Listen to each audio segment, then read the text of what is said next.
40 taon na mula EDSA. Noon, nagkaisa ang pananampalataya at pagmamahal sa bayan. Kung ikaw ay tunay na makadiyos at makabayan, hindi ka maaaring manahimik kung ang mali ay nagiging normal. Hindi ito laban ng partido, ito ay laban ng konsensya. Noong 1986, tumindig ang bayan para sa katotohanan at katarungan. Ngayon ang tanong, naninindigan pa ba tayo? Ang biyaya kapag hindi iningatan, nawawala. Normal na ba ang kasinungalingan? Normal na ba ang political dynasty?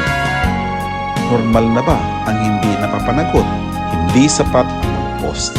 Hindi sapat ang magreklamo.